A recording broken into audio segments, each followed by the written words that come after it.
නමෝ තස්ස භගවතු අරහතු සම්මා සම්බුද්දස්ස නමෝ තස්ස භගවතු අරහතු සම්මා සම්බුද්දස්ස නමෝ තස්ස භගවතු අරහතු සම්මා සම්බුද්දස්ස.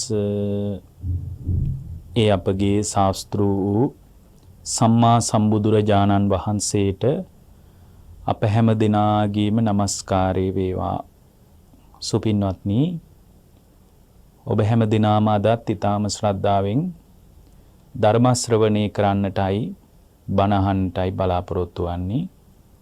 පින්වත්නි, ඒ භාග්‍යවතුන් වහන්සේගේ සම්බුද්ධ වචනයට අනුව අපේ ජීවිතේ ගලපා ගනිද්දී ආධ්‍යාත්මික සුරක්ෂිතතාවයේ වෙනුවෙන් පරාර්ථයේ වෙනුවෙන්වත් කැපවෙන ශ්‍රාවකෙක් ආධ්‍යාත්මයේ බිඳ ගන්න නරකයි කියලායි බුදුරජාණන් වහන්සේ අපට අනුශාසනා කරන්නේ. මොකද එහෙම කියන එක ඊටාම සාධාරණ වෙන්නේ සමහර අය ආධ්‍යාත්මයේ විනාශ, ඒ කියන්නේ තමන්ගේ ආධ්‍යාත්මයේ විනාශ කර ගන්නවා පරාර්ථයේ වෙනුවෙන්. ඒ කියන්නේ පරාර්ථයේ වෙනුවෙන් වැඩ කරන්න ගිහින් අන්තිමටම බලද්දි හිතත් පිපිලිසර වෙලා තමන්ගේ ආධ්‍යාත්මයත් කඩා වැටිලා, ඒ වගේම තමන්ගේ ආධ්‍යාත්මික සංවර්ධනයත් බිඳ වැටිලා, ආධ්‍යාත්මික සුරක්ෂිතතාවයත් ඉවර වෙලා, සමහර වෙලාවට පරාර්ථය නිසා సంతානේ කඩා වැටිලා. ඒ කොහොම වුණත් අම්මා කෙනෙක් වුණත් තාත්තා කෙනෙක් වුණත් දරුවෙක් වුණත් Tamanගේ ආධ්‍යාත්මීය දරුවෙක් වෙනුවෙන්වත් විනාශ කරගන්න නරකයි.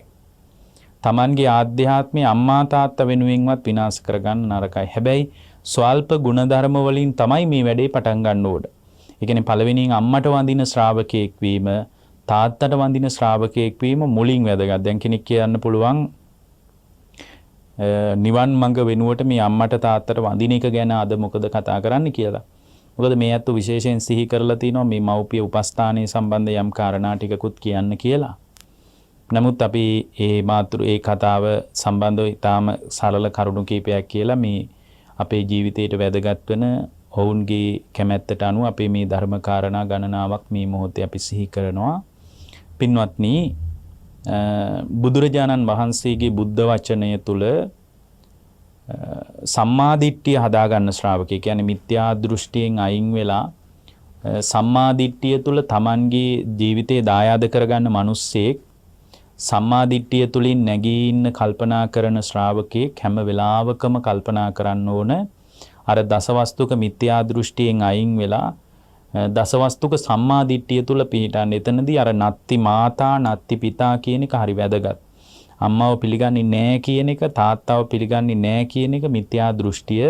අම්මව පිළිගන්නවා කියන එක තමයි සම්මාදිට්ඨිය. තාත්තව පිළිගන්නවා කියන එක තමයි සම්මාදිට්ඨිය. එවැනි දැක්මක් හදාගන්න ශ්‍රාවකයෙකුට අම්මාට තාත්තාට වන්දනාමාන කිරීමේ හිට මූලික අත්තිවාරම, කියන්නේ පදනමට අදාළ ගුණධර්ම සම්පූර්ණ වෙන්න පටන් ගන්නවා. එතකොට මූලික පදනමට අදාළ ගුණධර්ම නැතුව මොන විදිහට යා ශක්තිමත් උනත් ධර්මයේ තුලින් කොච්චර භාවනා කළත්, කොච්චර සිල් රැක්කත්, කොච්චර ආධ්‍යාත්මයක් සම්පූර්ණ කරගත්තත් එයාගේ ආධ්‍යාත්මිය පිරෙන්නේ නැහැ. පිරෙන්නේ නැත්තේ හේතුව තමයි දැන් උදාහරණයක් විදිහට ඉස්සලා අම්මට වඳින්න පටන් ගන්න. නිවන එක පැත්තකින් තියලා ඉස්සලා තාත්තට වඳින්න පටන් ගන්න. මොකද අම්මාට තාත්තාට වැඳීම මත තමයි අර සෝතාපන්න තත්වයේ තුල Tamanට ස්ථාවර වෙන්න ලැබෙන්නේ. ඒක ditta ධම්ම වේදනීය විපාකයක් විදිහට තමයි Tamanට උපකාරය පිණිස. ඒ කියන්නේ ditta ධම්ම වේදනීය ඒ අම්මාට වන්දනා කරන එක, තාත්තට වන්දනා කරන එක විශාල අනුග්‍රහයක් වෙනවා. මොකද පුංචි කාලේ ඔබ දැකලා ඇති අම්මා කෙනෙක්, තාත්තා කෙනෙක් Tamanගේ දරුවව හදනකොට ඔය දරුවාට නැගිට ගන්න බැරි කාලයක් තිබුණා. ඒ කියන්නේ යාට කොන්ද කෙලින් තියලා හිට ගන්න බෑ. මේ වණු ගන්නවත් බැරි කාලෙක මේ දරුවා ඉතින් උඩ බලාගෙන ඉන්නවා. මේ අම්මා කිරි දෙනවා, මේ අම්මා මේ දරුවව රකින්නවා, මේ දරුවාව S2 වගේ බලා ගන්නවා. ඒ බලා ගන්නකොට පින්වත්නි, ඒ දරුවා හරියට සතුටු වෙනකොට, ඒ කියන්නේ දරුවගේ සතුට එනකොට දරුවා හරියට කකුල් දෙක හොල්ල හරියට සතුටු වෙනවා. ඒතර ඒ සතුට වැඩිකමට යාට ඒ චලනයන් ඔස්සේ තමයි මේ සතුට ප්‍රකාශන වෙන්නේ.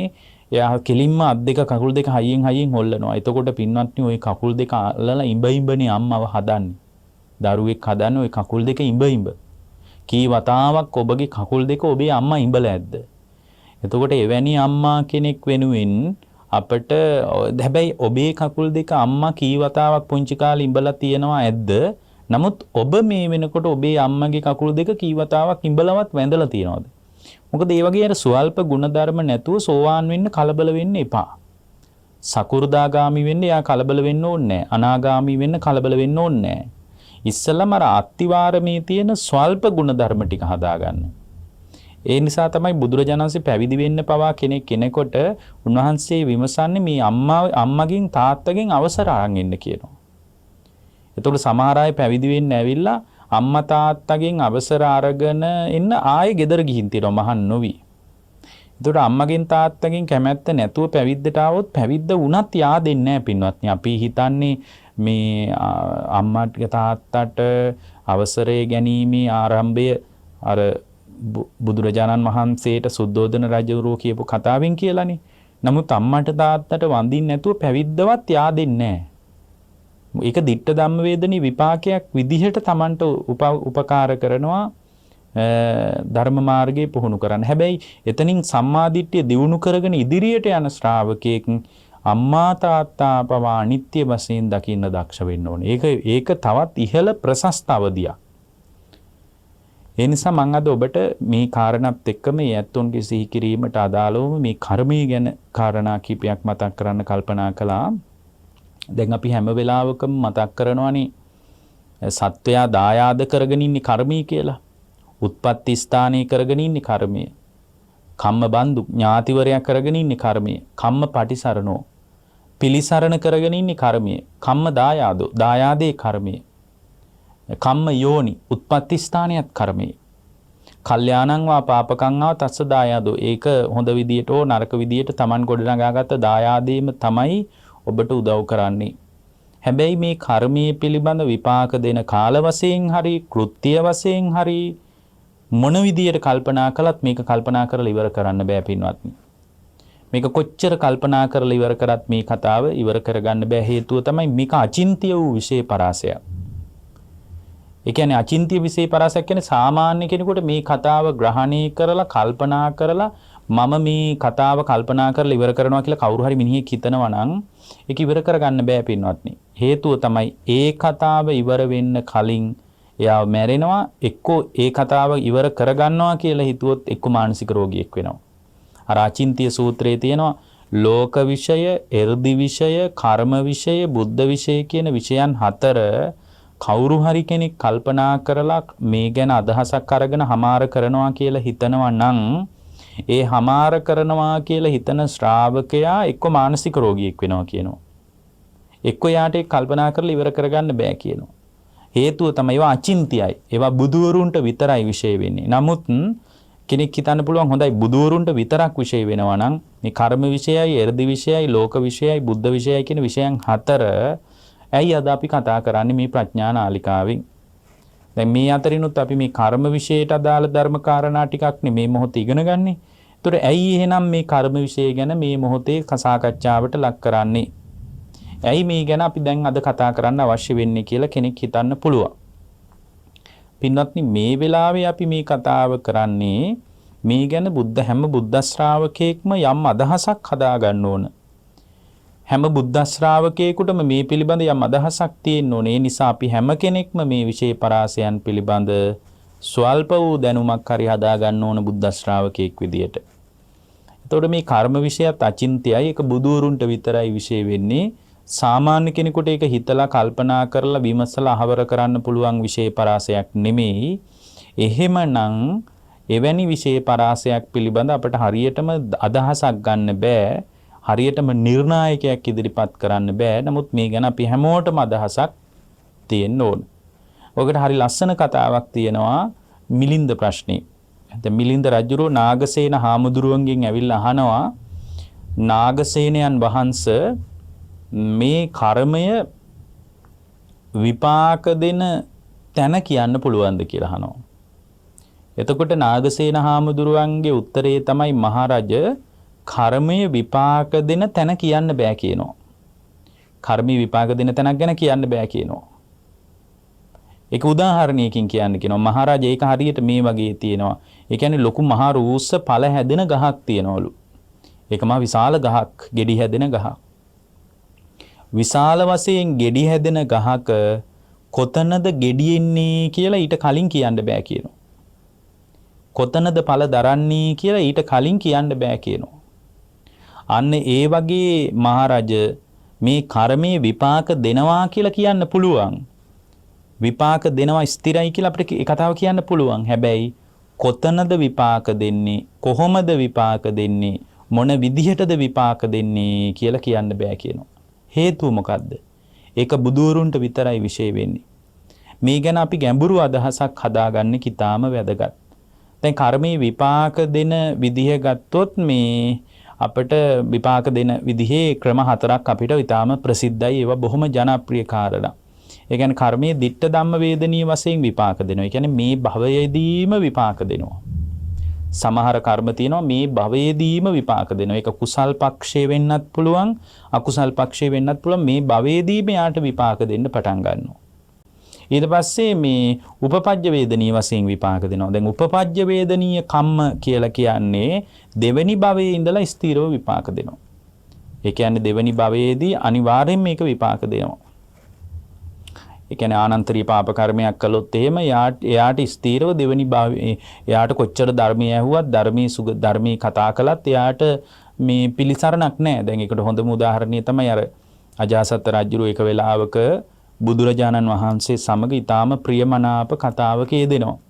රජ්ජුරුවන්ට බුදුරජාණන් වහන්සේ කියපු කාරණයක් යම් අදහසක් එනවා. හැබැයි රජුරු බොහෝම සතුටින් බුදුරජාණන් වහන්සේට වන්දනා කරලා පිටත් වෙලා යන්නේ. හරිම ගෞරවයෙන් බුදුරජාණන් වහන්සේට වන්දනා කරන්නේ. වන්දනා කරලා අජාසත් රජුරු ගියාම ආනන්ද හාමුදුරුවන්ට බුදුරජාණන් වහන්සේ අජාසත් ගැන කතාවක් කියනවා. ඒ තමයි ආනන්ද ඔය අජාසත් රජුරුවන්ට බොහොම හොඳ ප්‍රඥාවක් තියෙනවා කියනවා. එයාට මේ අද කියපු කතාව තේරුම් ගන්න තරම් මේ දියුණු වෙච්ච විදර්ශනා ඥානයකුත් තිබුණා කියනවා.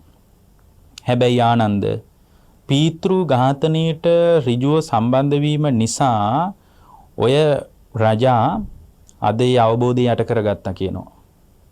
ආනන්ද පීතෘ ඝාතනය කරගත්ත නිසා මේ රජාට ඒ අවබෝධය යට ගියා කියනවා. හැබැයි අද මේ රජා මෙතන වාඩි වුණේ පීතෘ ඝාතනයක් නොකරපු කෙනෙක් විදියට නම් ආනන්ද ඔය අජාසත් අද නැගිටින්නේ සෝතාපන්න වෙලා කියනවා. ස්ථීරව ආනන්ද ඔය මිනිස්සයා සෝතාපන්න වෙලා නැගිටින්නේ කියනවා. ආනන්ද එච්චරට පිරිපුන් ප්‍රඥාවක් ඔය මිනිසයාට තියෙනවා කියනවා. හැබැයි ආනන්ද සෝතාපන්න වෙන්න තිබුණු පිනත් යට ගියා කියනවා පීතෘ ඝාතනය නිසා. කුමක් නිසාද? පීතෘ ඝාතනය නිසා. අන්න බලන්න. ඒ කියන්නේ උපපජ්ජ වේදනීය වශයෙන් කර්මී සකස් වෙලා තියෙනවා. එතකොට යාට බණ නෙමෙයි ඊට වඩා එකක් කිව්වත් භාග්‍යවතුන් වහන්සේම ඇවිල්ලා ඔළුව අත ගගා යාට මේ කතාව කිව්වත් එයාට මේ කතාව ග්‍රහණය වෙන්නේ නැහැ. හේතුව මොකද්ද? හේතුව තමයි උපපජ්ජ වේදනීය කම්ම කියන ස්වභාවයට දෙවනි භවයේ සිට කර්මය විපාක දෙන්න සකස් වෙලා ඉවරයි. තුන්වෙනි එක තමයි අපරාපරිය වේදනීය කම්ම. අපරාපරිය කියන්නේ සංසාරේ දිගින් දිගට විපාක දෙනවා. ඒ කියන්නේ සංසාරේ පුරාවටම විපාක හදලා දෙනවා. ඒ කියන්නේ ඉඩක් ලැබෙනකොට හැම වෙලාවකම සංසාරේ ඒක සම්පූර්ණ පින්වත් නික නිවන් දකින්න තාක්කල්ම ඒ විපාකේ සකස් වෙනවා. ඒකට කියනවා අපරාපරිය වේදනීය කියලා. ඔය අතර අහෝසි කර්ම කියලා කොටසකුත් තියෙනවා. ඒ කියන්නේ විපාක දීමට අවකාශයක් නොලැබී ගියොත් විපාක දීමට කොහෙන්වත් වෙලාවක් හම්බුනේ නැත්නම් ඒ කර්මය අහෝසි වෙලත් යනවා. දැන් බලන්න ditta ධම්ම වේදනීය වශයෙන් හරි උපපජ්ජ වේදනීය වශයෙන් හරි අපරාපරිය වේදනීය වශයෙන් හරි අහෝසි කර්ම වශයෙන් හරි මේ කර්මීය බලපැවැත්වෙන ආකෘතිය මෝස්තරය අපිට තේරෙන්නේ නැහැ. ඒක බුදුවරුන්ටයි විශේෂ වෙන්නේ. අන්න ඒකයි මම ආයෙත් ඔබට කියන්නේ ඒ විෂය අචින්තයයි. ඒක සාමාන්‍ය කෙනෙකුට ග්‍රහණය වෙන්නේ නැහැ. එතකොට දැන් අපි හරිම ලස්සන කාරණයක් දැනගන්න ඕන. මේ කර්මයේ තියෙනවා පින්වත්නි පුරාණ කම්ම සහ නව කර්ම කියලා එකක්. එතකොට අපි දැනගන්න ඕන පුරාණ කර්මයේ මෙයයි නව කර්මයේ මෙයයි කම්ම නිරෝධයේ මෙයයි කම්ම නිරුද්ධ කරන ප්‍රතිපදාව මෙයයි කියලා කර්මයේ සම්බන්ධ තැන් හතරකදී තම තමන්ගේ දැක්ම පිරිසුදු කරගන්න ඕන. තැන් කීයකදීද? තැන් 4කදී Tamanගේ දැක්ම පිරිසුදු කරගන්න ඕන. දැන් කම්ම සූත්‍රයේදී බුදුරජාණන් වහන්සේ මතක් කරනවා මහණෙනි පුරාණ කර්මය මෙයයි. මොකද්ද පුරාණ කර්මය කියන්නේ? දැන් පුරාණ කර්මය කියලා කියන්නේ ඇසට කියන වචනයක් කියනවා. කනට කියන වචනයක් කියනවා. නාසයට කියන වචනයක් කියනවා. දිවට කියන වචනයක් කියනවා. ශරීරයට කියන වචනයක් කියනවා. මනසට කියන වචනයක් කියනවා. ඒ කියන්නේ ඇස කන නාසය දිවකය මනස කියන කාරණා සකස් වෙන්නේ ඒ කාරණා ඔස්සේ අත්දකින්න ලෝකේ පුරාණ කම්ම කියනවා. එතකොට පුරාණ කර්ම කියන්නේ මොකද්ද? ඇස කන නාසය දිවකය මනස. මේ මොහොත ඇස මුල් කරගෙන ඔබ යමක් අත්දකින්නවද? කන මුල් කරගෙන යමක් අත්දකින්නවද? නාසය මුල් කරගෙන යමක් අත්දකින්නවද? දිව මුල් කරගෙන යමක් අත්දකින්නවද? ශරීරය මුල් කරගෙන යමක් අත්දකින්නවද? මනස මුල් කරගෙන යමක් අත්දකින්නවද? ඒ අත්දකින්න හැම දෙයක්ම පුරාණ කර්මයෙන් හැදිලා තියෙන්නේ. මේක ටිකක් ගැඹුරු කතාවක් වෙන්නත් පුළුවන්. එතකොට ඇහැට දකින්න සියලු දේවල් පුරාණ කර්මයට අනුව තමයි සකස් වෙලා තියෙන්නේ. සමහර අය කියනවානේ දැන් අපේ අර ගමේ කතාවෙන්ම මිනිස්සු එහෙම කියන්නේ. අනේ මම මේවා දකින්න පව් කළානේ කියලා කියනවා නේද? අර ඒතකොට ඒක ඇස්සේ තියෙනවා මේකේ ඇස්සේ පුරාණ කර්මයක් සැඟවිලා තියෙනවා කියලා. දැන් හිතන්න හොඳ ලස්සනට පින්කමක් කරනවා කියලා. මොකක් හරි බොහොම වැදගත් පින්කමක් කරනවා. එතකොට ඒක දැකලා මිනිස්සු කියනවා මේක දැනගන්න මගේ ඇස් දෙක පින් කරානේ කියලා කියනවා. දැන් ඔන්න හොඳට දැන් කාලයක් ඉන්නකොට මේ හොඳට මේ පංචස්කන්ධය ගැන, පටිච්ච සමුප්පාදය ගැන, සතර සම්ප්‍රදාන වීරිය ගැන, සතිපට්ඨානය ගැන, ඉන්ද්‍රිය ධර්ම ගැන, බොජ්ජංග ධර්ම ගැන, ආර්ය ශ්‍රැංග මාර්ගය ගැන අර නිර්මල බුද්ධ වචනයට අදාළ කතාව ඔබට අහන්න හම්බ වෙනවා. ඒ නිර්මල බුද්ධ වචනයට අදාළ කතාව ඔබට අහන්න හම්බ වෙනකොට ඔබට හිතෙනවා අනේ මේ කතාව අහගන්න මම පින් කළා නේද කියලා හිතෙනවා. අන්න බලන්න කන කියන්නේ පුරාණ කර්මයෙන් හැදිච්ච එකක්. දැන් හිතන්න දරුවෝ හොඳටම සලකන්නේ නැහැ. දරුවන්ගෙන් හරිම කෙනහිලිකම්. දරුවෝ ගහනවා, දරුවෝ බනිනවා. සමහරට ඒ අම්මලා තාත්තලා S2 වගේ දරුවෝ හදාගෙන තියෙන්නේ. ඒක අත්දකින්නකොට දරුවෝ ඉස්සරහා අම්මලා කියනවා අනේ මේ කතාන්දර අහගන්න අපි පව් කරානේ කියලා කියනවා. ඒ ඇස්සෙත් පේනවා නිකන් කර්මයේ හැංගිලත් නොදැන හෝ එයා ඒ කියන කතාව ඇස්සේ කර්මයක සැඟවීමක් තියෙනවා කියලා. එහෙමනම් දැන් කම්ම සූත්‍රයට අනුව ඇස කන නාසය දිවකය මනස කියන ලෝකයේ ඔස්සේ අත්දකීම් තමයි පින්වත්නි පුරාණ කර්මය. ඒ අත්දකීම් තමයි පුරාණ කම්ම කියලා කියන්නේ. එහෙමනම් ඇසින් යමක් අහනවා නම්, කනට ඇසින් යමක් දකිනවා නම්, කනට යමක් ඇහෙනවා නම්, නාසයට දිවට ශරීරයට යමක් දැනෙනවා නම්, මනසට යමක් හිතෙනවා නම් මේ හැම දෙයක්ම පුරාණ කර්මයෙන් සකස් වෙච්ච දේවල්. පැරණි කර්මය කියන්නේ ඒකටයි. ඔන්න පැරණි කර්මය එයයි. ඒ නිසා පැරණි කර්මයට අනුවමයි ඇස සකස් වුනේ. පැරණි කර්මයට අනුවමයි ඇසට රූපේ මුණ ගැහෙන්නේ. පැරණි කර්මයේමයි කන කියන්නේ. පැරණි කර්මයට අනුවමයි ශබ්ද ඇහෙන්නේ. එතකොට මේ පුරාණ කර්මයේ ආධිපත්‍යයක් ඒ තුල තියෙනවා. එතකොට පුරාණ කම්ම කියන්නේ ඇස කන නාසය දිවකය මනස කියන ආයතන 6 නම් එතකොට නව කර්ම කියන්නේ මොනවද? නව කර්ම කියලා කියන්නේ දැන් පුරාණ කර්මය ඔබ දන්නවා. නව කර්ම කියලා කියන්නේ සිත කය වචනයට කියන නමක්. එතකොට නව කර්ම කීයක් තියෙනවද? නව කර්ම කෙරෙන්නේ සිතයි කයයි වචනයයි මුල් කරගෙන මේ මොහොතෙන් යමක් ඔබ කියනවද? මේ මොහොතේ යමක් ඔබ කරනවද? මේ මොහොතේ යමක් ඔබ හිතනවද? අනේකට කියනවා නව කර්ම කියලා. අන්න පුරාණ කර්මයයි නව කර්මයයි දැන් ඔබ දන්නවා. පුරාණ කර්මයේ මෙයයි නව කර්මයේ මෙයයි. පුරාණ කර්මය කියන්නේ ඇස කන නාසය දිවකය මනස. නව කර්මය කියන්නේ සිත කය වචනේ. මොන සිත කය වචනේද? මේ මොහොතේ ඔබ සිත කය වචනේ මුල් කරගෙන යමක් කරනවා නම් ඒ හැම එකක්ම නව කර්මයක්. එතකොට දැන් නව කර්මයක් දන්න. හොඳයි කම්ම නිරෝධය කියන්නේ මොකද්ද? කර්මයේ නිරෝධය කියලා කියන්නේ ස්පර්ශයේ නිරුද්ධ වෙනකොට පින්වත්නි කර්මයේ නිරුද්ධ වෙනවා. ස්පර්ශයේ නිරුද්ධ වුණොත් කර්මයේ නිරුද්ධයි. එතකොට කර්මයේ නිරුද්ධය කියන්නේ මොකද්ද? පස්ස නිරෝධය. දැන් ස්පර්ශයේ තියෙන චක්කු සම්පස්සේ. ස්පර්ශය කියන්නේ ඇසයි රූපයයි ඇහි විඥානයයි තුන එකතු වීම. කනයි ශබ්දයයි කනේ විඥානයයි තුන එකතු වීම. නාසයයි ගඳ සුවඳයි නාසයේ විඥානයේ නම් වූ ජීව ගාන විඥානයයි කියන තුන එකතු වීම. දිවයි රසයයි දිවේ විඥානයයි නම් වූ තුන එකතු වීම. ඊට පස්සේ ශරීරයයි පහසයි කයයි පහසයි කයේ විඥානයේ නම් වූ කාය විඥානයයි තුන එකතු වීම. මනසයි අරමුණුයි මනෝ විඥානයයි තුන එකතු වීම. මේ තුන එකතු වෙච්ච එකට කියනවා ස්පර්ශය කියලා. එතකොට ස්පර්ශය ප්‍රත්‍ය කරගෙන තමයි පින්වත්නි මේ කර්මය සකස් වෙන්නේ. එතකොට ස්පර්ශය නිරුද්ධ වෙනකොට කර්මය නිරුද්ධ වෙනවා. එතකොට අපිට තේරෙනවා දැන් නව කර්ම කියන නව කර්මී කිව්වේ මොකද්ද? මේ සිත කය වචනය කියන තිදොර මුල් කරගෙන කරන දේවල් නව කර්ම කිව්වනේ. එතකොට මේ නව කර්මයක් කරන හැම වෙලාවකම ස්පර්ශ වීමක් නිසාමයි නව කර්මයක් සකස් වෙලා තියෙන්නේ. එතකොට ස්පර්ශ වුනේ නැත්තම් නව කර්ම කියලා එකක් පින්වත්නි කවදාවත් සකස් වෙන්න විදිහක් නැහැ. නව කර්ම කියන ස්වභාවය සකස් වෙන්නේ ස්පර්ශ ප්‍රත්‍යයෙන්මයි. එතකොට ස්පර්ශ ප්‍රත්‍යයෙන් නව කර්ම හැදෙන විදිහ අපි බලමු. එතකොට චක්කු සම්පස්යෙන් උපදිනවා විඳීමක්. චක්කු සම්පස්සජා වේදනා කියලා එකට කියන්නේ නේ. සෝත සම්පස්යෙන් උපදිනවා වේදනාව. ඒකට කියන සෝත සම්පස්සජා වේදනා කියලා. ඒ කියන්නේ කනට ශබ්දයක් ඇහෙනවා. ඊට පස්සේ මානසිකාර ප්‍රත්‍යයෙන් විඥානයත් පහළ වෙනවා. ඒ තුනම එකතු වීම නිසා ස්පර්ශය කියලා කියනවා. ඒ තුන එකතු වෙන ස්පර්ශයේ නිසා පින්වත්නි විඳීමක් හට ගන්නවා. වේදනාවක් හට ගන්නවා. ඒකට කියනවා සෝත සම්පස්සජා වේදනා. ගාන සම්පස්සජා වේදනා. જીවහා සම්පස්සජා වේදනා. ස්පර්ශ ප්‍රත්‍ය කරගෙන දිවේ වේදනාවක් හට ගන්නවා. ඒක සැප වේදනාවක්ද විය හැක, දුක් වේදනාවක්ද විය හැක, මධ්‍යස්ථ විඳීමක්ද වෙන්න පුළුවන්. එතකොට මේ විඳීම නිසා පින්වත්නි ඒ වේදනාව මුල් කරගෙන විඳීමට අදාළව සිතුවිලි ටිකක් හිතේ පහළ වෙනව නේද? ඇහෙන් දකින රූපය මුල් කරගෙන රූපේ ඇසුරු කරගෙන රූපේ අඳුනා ගැනීම තුළ රූපේ අඳුනා ගැනීම තුළ ඇතිවෙච්ච වේදනාව තුළ මනසේ සිතුවිලි ටිකක් ඇති වෙනව නේද? ඒ මනසේ සිතුවිල්ලට අපි මොකද්ද කියන්නේ? අපි ඒකට කියනවා රූප සංචේතනා කියලා. රූප සංචේතනා කියනවා. කනයි ශබ්දයයි කනේ විඥානයයි තුන එකතු වීම ස්පර්ශය.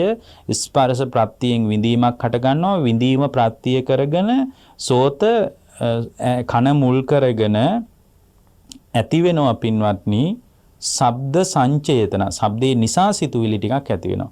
අන්නේ ශබ්ද සංචේතනා කියන එක තමයි කර්මය. රූප සංචේතනා කියන ස්වභාවය තමයි කර්මය. මොකද චේතනාහම් භික්කවේ කම්මං වදාමි කියලානේ කියන්නේ. චේතනාවමයි කර්මයනේ. එතකොට රූප සංචේතනා, ශබ්ද සංචේතනා, ගන්ධ සංචේතනා, රස සංචේතනා ආදී වශයෙන් ඇස කන නාසය දිවකය මනස කියන ආයතන 6 මැදිහත් වෙලා ඒ වගේම රූප ශබ්ද ඒ කියන්නේ අභ්‍යන්තර ආයතන 6යි බාහිර ආයතන 6යි දෙක එකතු වෙලා චක්කු විඥාන, සෝත විඥාන, ගාන විඥාන, જીවහා විඥාන, කාය විඥාන, මනෝ විඥාන කියන විඥානස්කන්ධයත් මැදිහත් වෙලා මේ තුන එකතු වෙන එක ස්පර්ශය. දැන් බලන්න ඇස කන නාසය දිවකය මනස මුල් කරගෙන මේ කර්ම සකස් වෙන විදිහයි මම මේ ඔබට කියන්නේ. එතකොට ඇස කන නාසය දිවකය මනස මුල් කරගෙන ඇති වෙන මේ ස්පර්ශය නිසා විඳිනවා. විඳීම් නිසා පින්වත්නි මේ වේදනාව මුල් කරගෙන චක්කු සම්පස්සජා වේදනා, සෝත සම්පස්සජා වේදනා, ගාන සම්පස්සජා වේදනා, જીවහා සම්පස්සජා වේදනා, කාය සම්පස්සජා වේදනා, මනෝ සම්පස්සජා වේදනා මුල් කරගෙන රූප සංචේතනා, ශබ්ද සංචේතනා, ගන්ධ සංචේතනා, රස සංචේතනා ආදී වශයෙන් සංචේතනා ටිකක් පහළ වෙනවානේ. චෛතසික ධර්ම ටිකක්. අන්න ඒක තමයි මේ කර්මය කියලා කියන්නේ. රූප සංචේතනා. ඒ සංචේතනාවම තමයි පින්වත්නි කර්මය කියලා කියන්නේ. චේතනාහම් භික්කවේ කම්මං වදාමි. එතකොට එහෙමනම් මේ කර්මයට හේතුව මොකක්ද? අන්න හරි අපි ඉස්සල්ලා කිව්වනේ කම්ම සූත්‍රයේ මේ පැහැදිලි කරානේ චක්කු සම්පස්සයෙන් තමයි මේ කර්මය නිරුද්ධ වෙන්නේ කියලා. චක්කු සම්පස්සයෙන් නැත්තම් කර්මය නිරුද්ධයි කියලා. එහෙනම් ස්පර්ශ ප්‍රත්‍යයෙන්ම නේද පින්වත්නි කර්මය සකස් වුනේ? ස්පර්ශේ නැත්තම් කර්මය නිරුද්ධ වෙනවා. ඒකයි අපි මේ දේශනාවේ මතක් කරේ පුරාණ කර්මයේ මෙයයි, නව කර්මයේ මෙයයි. එතකොට ඒ සංචේතනාවලට අනුව තමයි පින්වත්නි සිත කය වචනේ මුල් කරගෙන යා නව කර්ම රැස් කරන්නේ. එයායි සංචේතනාවලට අනුවම තමයි නව කර්ම රැස් කරගන්නේ. එතකොට රූප සංචේතනා, ශබ්ද සංචේතනා, රූපේ නිසා ඇති වෙන චිත්තචෛතසික ධර්ම, ශබ්දේ නිසා ඇති වෙන චිත්තචෛතසික ධර්ම, ගන්ධ සුවඳ නිසා ඇති වෙන චිත්තචෛතසික ධර්ම, රස නිසා ඇති වෙන චිත්තචෛතසික ධර්ම, පහස නිසා ඇති වෙන චිත්තචෛතසික ධර්ම, මනස නිසා ඇති වෙන චිත්තචෛතසික ධර්ම. මෙන්න මේ චිත්තචෛතසික ධර්ම නිසා ඒවට කියනවා සංචේතනා කියලා. අනේ සංචේතනාවමයි කර්මය කියලා කියන්නේ. ඒ සංචේතනාවට අනුව තමයි කර්ම රැස් වෙන්නේ. එහෙමනම් ඒ සිතුවිලි වලට අනුව චිත්තචෛතසික ධර්මයට අනුව තමයි එයා කයෙන් වැඩ කරන්නේ, වචනයෙන් කතා කරන්නේ, මනසින් මේ සිදුවෙන සියලු ක්‍රියාවලිය ක්‍රියාත්මක වෙන්නේ. නව කර්මී කිව්ව මොකද්ද? පුරාණ කර්මයේ ඇස කන නාසය දිව කය මනස, නව කර්මී කිව්වේ සිත කය වචනය තුන. එවන නව කර්ම කරන්නේ සංචේතනා නිසා. රූප සංචේතනා, ශබ්ද සංචේතනා ආදී සංචේතනා නිසාමයි පුද්ගලයා නව කර්මයක් කරන්නේ. දැන් තේරෙනව නේද ස්පර්ශ ප්‍රත්‍යයෙන් කර්ම කරනවා කියලා. ස්පර්ශයෙන් නිරුද්ධ වෙනකොට කර්ම නිරුද්ධ වෙනවා කියලාත් එයා දැනගන්නවා. දැන් බලන්න කර්මයේ දැනගත්තා මොකද්ද? පුරාණ කර්මයේ, නව කර්මයේ කියලා එකක් තියෙනවා. කර්මයට හේතුව දැනගත්තා මොකද්ද? කර්මයට හේතුව ස්පර්ශයමයි කර්මයට හේතුව. අවිද්‍යාව නිසා ස්පර්ශ වෙනකොට කර්ම රැස් වෙනවා. එතකොට කර්ම නිරෝධය කිව්වේ ස්පර්ශයෙන් නිරුද්ධ වුණොත් කර්මයේ නිරුද්ධ වෙලා යනවා. කම්ම නිරෝධ ගාමිනී පටිපදා ආර්ය සත්‍ය කියලා එක්කත් අවබෝධ කරන්න ඕන. මොකද්ද කර්ම නිරුද්ධ කරන ප්‍රතිපදාව? කර්ම නිරුද්ධ කරන ප්‍රතිපදාව ආර්ය ශ්‍රාංගික මාර්ගය. එතකොට කම්ම සූත්‍රයේ අතීත කර්මයයි අනාගත කර්මයයි ස්පර්ශයෙන් නිරුද්ධ වෙනකොට කර්මයේ නිරුද්ධ වෙනවයි. ඒක නිරුද්ධ කරන ප්‍රතිපදාව ආර්ය ශ්‍රාංගික මාර්ගයයි කියලා යා දැනගන්නවා. එතකොට ඔන්න ඔය කර්මයේ සම්බන්ධව දැනගන්න ක්‍රියාවලිය දැන ගැනීම තුළම යා සම්මාදිට්ඨිය උපදවාගෙන ඒ දැක්මට අනුව කල්පනා කරනවා. ඒ ආර්ය ශ්‍රාංගික මාර්ගයේම වැඩෙනවා. එතකොට කර්මයේ නිරුද්ධ වෙලා යනවා. එතකොට සම්මාදිට්ඨිය හදාගන්න, සම්මාදිට්ඨිය හදා ගැනීම තුළම යා කර්මයේ ගැන ගැඹුරු අවබෝධයක් තියෙනවා යාට. ඊට පස්සේ අවබෝධය තුළම තමයි එයා ඊට පස්සේ ඊට අනුව කල්පනා කරනවා. ඊට පස්සේ ඒක සම්මා කම්මන්ත, ඊට අනුව යා කතා කරනවා. සම්මා වාචා, ඊට අනුව ආජීවය පිරිසුදුයි. සම්මා ආජීව, ඊට අනුව එයාගේ සම්පූර්ණ කම්මන්ත හැදෙනවා. සම්මා කම්මන්ත, ඊට අනුව යා සිහිය පවත්වනවා. සම්මා සති, ඊට අනුව කුසල් සිත එකඟතාවය පවත්වනවා. සම්මා සමාධි. ඔන්න ඔය විදිහට ආර්ය අෂ්ටාංගික මාර්ගයේ පූර්ණේ කරමින් කර්මයේ නිරුද්ධ කරන ප්‍රතිපදාවට යා බැස ගන්නවා. දැන් ඒ වගේම තමයි අපි දැනගන්න ඕන මේ කර්මයේ සම්බන්ධ විපාක දෙන කෘත්‍ය විදියටත් හතර ආකාරයක් තියෙනවා. දැන් අපි මුලින් කිව්වනේ ආචින්න කර්මාදී කර්මයේ මේ සම්පූර්ණයෙන්ම ditta ධම්ම වේදනීය, උපපජ්ජ වේදනීය, අපරාපරිය වේදනීය, හෝසි වශයෙන් මේ කර්මයේ විපාක දෙන විදිහ ගැන මුලින් කතා කළානේ.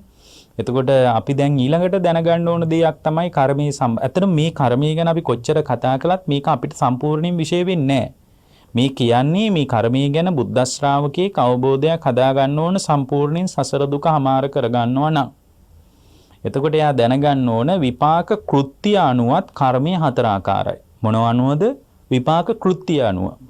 මොනවද විපාක කෘත්‍ය අනුව කර්මය හතර ආකාර වෙන්නේ? ජනක කර්ම තියෙනවා, උපස්තම්භක කර්ම තියෙනවා, උපපීඩක කර්ම තියෙනවා, උපඝාතක කර්ම තියෙනවා. මේ තමයි කර්මයේ කෘත්‍ය පින්වත්නි. මේවා අපිට ඉස්සරහට වෙනම කතා කරගන්න පුළුවන් වුණොත් අපි කවදා හරි කතා කරගමු. නමුත් දැනගන්න කර්මයේ කෘත්‍ය හතරක් තියෙනවා. මොනවාද? ජනක කර්ම, උපස්තම්භක කර්ම, උපපීඩක කර්ම, උපඝාතක කර්ම කියලා. මොනවද මේ ජනක කර්ම කියලා කියන්නේ? මෙතන ජනක කර්ම කියලා කියන්නේ පින්වත්නි ප්‍රතිසන්දිය ලබා දිය හැකි කර්ම විශේෂයට කියනවා. මේක හරිම සංකීර්ණයි. නමුත් මේ වචන මාත්‍රේ හරි මතක තියාගන්න. මේ ගැන කවදා හරි ඔබට අවබෝධයක් හදාගන්න පුළුවන් වෙයි. ජනක කර්ම කියලා කියන්නේ ප්‍රතිසන්දිය ලබා දෙන කර්ම විශේෂයක් තියෙනවා. ඒ ජනක කර්මයේ තමයි ප්‍රතිසන්දියක් ලබා දෙන්නේ. ඊට පස්සේ උපස්තම්භක කර්ම. ඒතර ඉපදීමට අනුව ඒ කියන්නේ පින්වත්නි ප්‍රතිසන්දියට අනුව සැප හෝ දුක ජීවිතයේ තීරණය වෙන්නේ කර්ම විශේෂය තමයි උපස්තම්භක කියලා කියන්නේ. ඊට පස්සේ උපපීඩක කියලා කියන්නේ ඒ කියන්නේ කුසල කර්මයට අනුව එයා සැප දුක් විඳිනවනේ. අනේ සැපට හෝ දුකට බාධා පමුණුවන කර්මය තමයි උපපීඩක කර්ම කියලා කියන්නේ. ඒක කුසල් පක්ෂයේත් වෙන්න පුළුවන්. ඒක පින් පක්ෂයේත් වෙන්න පුළුවන්. පව් පක්ෂයේත් වෙන්න පුළුවන්. කුසල අකුසල් දෙපක්ෂයේට මේක වෙන්න පුළුවන්. කුසලේ නිසා යම් සැපයක් විඳිනවා නම් අකුසලේ නිසා දුකක් විඳිනවා නම් අන්න ඒකට බාධාවක් පමුණවන්න පුළුවන් කර්ම විශේෂය තමයි උපපීඩක කියලා කියන්නේ. ඊට පස්සේ උපඝාතක කියලා කියන්නේ දැන් උපතට අනුව ලබන්න පුළුවන් සැප දුක නැති කරන කර්ම විශේෂය තමයි උපපීඩක කියලා කිය. උපඝාතක කියලා කියන්නේ. එතකොට මේක තමයි කර්මයේ කෘත්‍ය. කර්මයට අනුව කෘත්‍යයක් තියෙනවා. එතකොට මේ කෘත්‍යයක් දැනගන්න ඕන. ජනක කර්ම තියෙනවා. ජනක කර්ම කියන්නේ ප්‍රතිසන්දිය ලබා දෙන කර්ම විශේෂය. ඊට පස්සේ උපස්තම්භක කර්ම තියෙනවා. උපතට අනුව සැප දුක තීරණය වෙන උපස්තම්භයට අනුව. ඊට පස්සේ පින්වත්නි උපපීඩක කියලා කියනවා. ඒ කියන්නේ සැප හෝ දුක් විඳීමට Tamanගේ ජීවිතේ බාධා පමුණුවන කර්ම විශේෂයක් තියෙනවා. ඒ වගේම උපඝාතක උපතට අනුව ලැබිය හැකි දුක සැප සම්පූර්ණ ඒ කියන්නේ නැති කරලා දාන කර්ම විශේෂයකුත් තියෙනවා. එතකොට මේ කර්මයක තමයි කර්මයේ කෘත්‍ය පින්වත්නි. ඒ වගේම අපි තේරුම් ගන්න ඕන දෙයක් තමයි දැන් මේ කර්මයේ විපාක දෙන විදිහ අපිට හරියටම තේරෙන්නේ නැහැ පින්වත්නි. මොකද බුද්ධ කාලේ සමහර අය හිටියා ඒ අයගේ ජීවිතය තුළ මේ කර්මයේ විපාක දුන්න ආකෘතිය හොයන්න බෑ. දැන් මම උදාහරණයක් කියන්නම්. එක පසේ බුදුරජාණන් වහන්සේ නමක් තංගරසිකී කියලා උන්වහන්සේ පිණ්ඩපාතේ වඩිනවා. පිණ්ඩපාතේ වඩිනකොට දැන් මම ඒකට වර්තමාන කතාව ඉස්සෙල්ලා කියන්නම්. ඒකට තවත් තේරෙයි. එක මිනිස්සෙක් මේ බොහොම ඇඟ පුරාම කුෂ්ඨ හැදිලා ලොකු සැරව ගෙඩිය ඇවිල්ලා ඇඟ පැසවලා ඒ මිනිස්සයාගේ. ඉතින් ලොකු විශාල සැරව ගෙඩිය ඇඟ පුරාම සැරව ගෙඩිය ඇවිල්ලා මුළු ඇඟම පැසවලා. ඉතින් එයා මේ සුප්ප බුද්ධ කුෂ්ටි කියලා ප්‍රසිද්ධ වුණා. එතකොට එයාගේ අතීත කතාවේ අදාළ කාරණයක් මම මේ කියන්නේ. එතකොට එයා දවසක් බුදුරජාණන් වහන්සේ ළඟට එනවා ධර්මය අහන්න. බුදුරජාණන් වහන්සේ ළඟට එන්නේ අතරම ධර්මය අහන්නත් නෙමෙයි මේ මිනිස්සු මේ කෑම හොයාගෙන ආවා කියලා තියෙන්නේ. එතකොට කෑම හොයාගෙන ඇවිල්ලා දැන් මිනිස්සු වට වෙලා ඉන්නවා කෑම බෙදෙන පාටක් නැහැ. නමුත් ඉතින් බණ කියනවනේ කමක් නැහැ ඔන්න ඔය වාඩි වෙනවා බණ ටිකක්වත් අහලා යනවා කියලා මේ මිනිහා එක පැත්තකින් වාඩි වුණා. වාඩි වුණාම භාග්‍යවතුන් වහන්සේ දැක්ක මෙයාට හොඳ විදර්ශනා ඥානයක් තියෙනවා. සෝතාපන්න වෙන්න කුසලතාවයක් තියෙනවා. දැන් මේ භාග්‍යවතුන් වහන්සේ යාටම හරියන්න බණ කියලා තියෙනවා. ඒ බණ ඉවර වෙනකොට මේ මනුස්සයා සෝතාපන්න වුණා. දැන් ඇඟ පුරාම කුෂ්ඨ හැදිලා සැරව ගලනවා පැසවලා බොහොම අපහසුයෙන් ඉන්න මිනිස්සෙක්. දැන් එයා සෝතාපන්නයි. ඉතින් නැගිටලා බොහොම ජීවිතේ පූජාවෙන් භාග්‍යවතුන් වහන්සේට වන්දනා කරලා මේ මිනිස්සයා දැන් නැගිටලා ගියා. ඒතරට ධම්සභාවේ ഘോഷාවක් ඇති වුණා. දැන් අපි මෙච්චර ධර්මය අවබෝධ කරගන්න උත්සාහ කරනවා, වීරිය කරනවා. නමුත් අපිට මේ ධර්මයේ තේරෙන්නේ නැහැ. දැන් අපි සමහරට අවුරුදු ගණන් මේ බණ භාවනා කරනවා, භාග්‍යවතුන් වහන්සේ කියන විදියට හිත හුරු කරන්න හදනවා. අපිට නෑ. නමුත් මේ මිනිහා මේ කෑම හොයාගෙන ආපු මිනිහෙක්. දැන් ආවේ නිවන් දකින්න අදහසින් නෙමෙයි මේ බත් ටිකක් හොයාගෙන ආපු ගමනක් තියෙන්නේ යාට.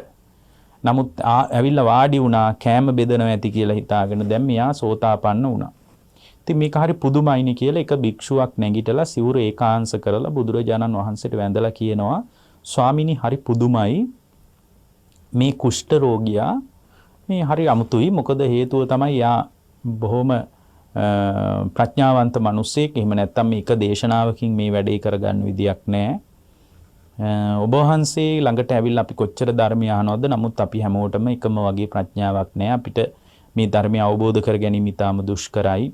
මුලත් සුන්දර, මැදත් සුන්දර, අගත් සුන්දර, අතිශය සුන්දර ධර්මය ඔබ වහන්සේ අපට දේශනා කරනවා. නමුත් අපට ඒක අවබෝධ වෙන්නේ නෑ. ඒ අවබෝධ වීමේ විවිධත්වයක් තියෙනවා. නමුත් මේ මිනිහා අවබෝධයට ආපු මිනිසෙක් නෙවෙයි. නමුත් මේ මිනිස්යාගේ ස්වාමීනි ඇඟ පුරාම කුෂ්ඨ හැදිලා.